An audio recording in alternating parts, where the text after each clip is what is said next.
மகாநதி தொடரில் விஜயோடு எதுவும் பேச முடியாத மனமுடைந்து காணப்படும் காவேரி அடிக்கடி மிரட்டிக்கொண்டு இருக்கும் ரோகிணி. இந்த நிலையில் அவங்க கங்காவை பார்க்க போகிறாங்க. அப்போ ஒரு ரவுடி வந்து கங்கா கிட்ட தேவையில்லாமல் பிரச்சனை பண்ணிகிட்ருக்கிறான். அங்கே போகிற கங்கா காவேரி கத்திரிக்கோலை காட்டி மிரட்டி அவனை துரத்தி அனுப்பிச்சிடுறாங்க. ரொம்ப ஃபீல் பண்ண மாதிரி கவலையோடு இருக்கிறாங்க. என்ன விஷயத்தை சொல்கிறா இதேமாரி ஏற்கனவே ஒரு காதலி வெண்ணிலான்னு இருந்தா. ஆனால் விஜய் இன்னும் அவளை மறக்கலை. அவளுக்கு புத்தி பதிச்சு போனாலும் இன்னும் அவள் விஜய் ஞாபகமாக தான் இருக்கிறா. நான் பேச்சு வாக்கு கேட்கும்போது கூட ஃபஸ்ட்டு லவ் பெஸ்ட்டுன்ற மாரி தான் விஜய் சொன்னார்.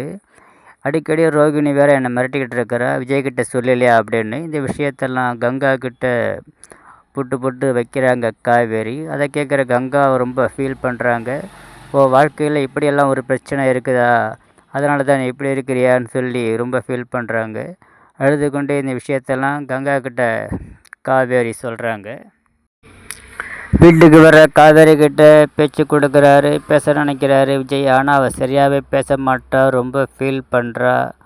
அப்புறம் விஜய் அவரை தடவி கொடுக்கும்போது மடியில் படுத்துக்கிட்டு ஒரு மாதிரி ஃபீல் பண்ணி அழுவாத மாதிரியும் அழுகிற மாதிரியும் ஒரு மாதிரி சோகமாகவே இருக்கிறா. அதை நினச்சி விஜய் ரொம்ப ஃபீல் பண்ணுறாரு. எதனால் காவேரி இப்படி இருக்கா, காவேரி இப்படி இருக்கிற ஆள் கிடையாதுன்னு அவரும் யோசிக்க ஆரம்பிக்கிறாரு.